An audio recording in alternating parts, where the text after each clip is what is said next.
सहवास. लेखक यशवंतराव गडाख. आत्मचरित्र. ललितबंध. प्रकाशक ऋतुरंग प्रकाशन, मुंबई. पूर्वप्रसिद्ध लेखांचा हा संग्रह आहे.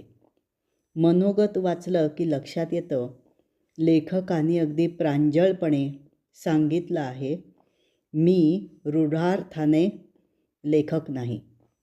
अरुण शेवते यांनी ऋतुरंग दिवाळी अंकासाठी पावसावर लेख लिहायला लावला आणि तो वाचून अनेकांनी त्यांच्याकडे लेखाची मागणी केली.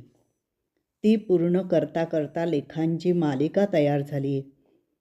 यशवंतराव गडाख या राजकीय क्षेत्रातील व्यक्तीचे दैनंदिन जीवन अगदी सामान्य माणसासारखेच आहे हे वाचकांच्या लक्षात आले.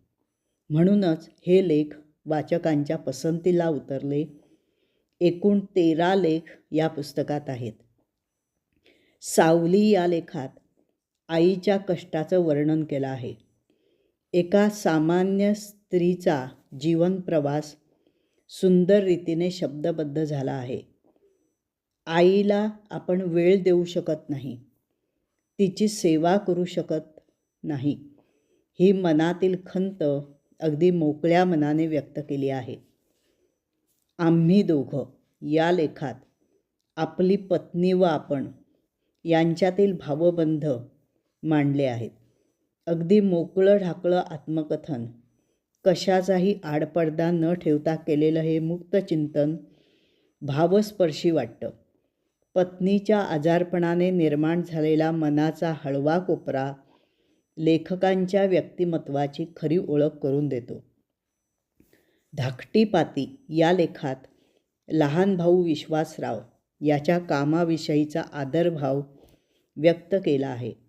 लहान भावाला शेती सांभाळावी लागली, कुटुंबाचा भार वाहायला लागला, याविषयीची कृतज्ञतेची भावना त्यांनी मांडली आहे.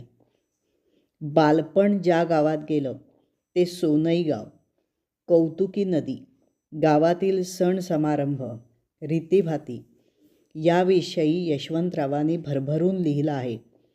सोनई गावचा पाऊस जसा मनातला, तसंच त्यांनी पाहिलेली जंगलं, मेळघाट, कार्बेट पार्क, आंबोली या जंगल सफारीतही ते मनापासून रमले.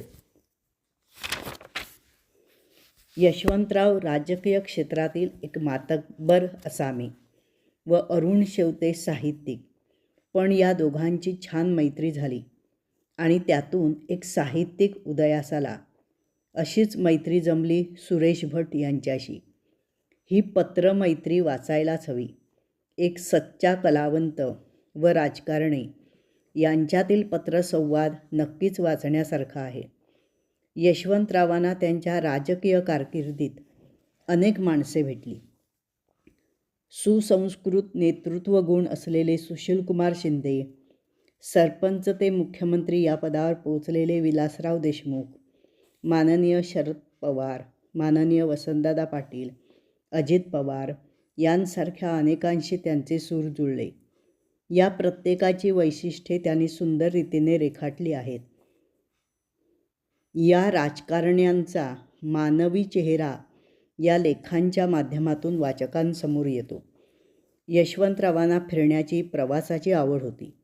अरुणाचल प्रदेश, तावांग, दरांग, तेजपूर या ठिकाणची वैशिष्ट्ये वाचताना आपण एक प्रवास वर्णन वाचतोय असं वाटतं. कतार या राष्ट्राचा प्रवास केला. लंडन या ठिकाणी गेले. त्या ठिकाणाचे विशेष ठळकपणाने मांडले आहेत. स्टॅनफर्ड या शेक्सपियरच्या गावाचं वर्णन वाचताना मन भरून येतं. या सर्व लेखांचे वाचन केल्यानंतर राजकारणातील रसिक साहित्यिकाचे दर्शन वाचकाला होते. उगाच तरी स्वतःचा मोठेपणा न मिरवता स्वतःच्या चुका त्यांनी मोकळेपणाने कबूल केल्या.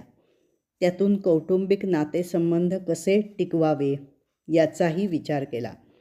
राजकारणी म्हणजे प्रत्येक ठिकाणी राजकारणच करायचं असं न पाहता समाजाशी असलेले संबंध कसे वृद्धिंगत करावेत याचं दिशादर्शन करणारं हे पुस्तक आहे.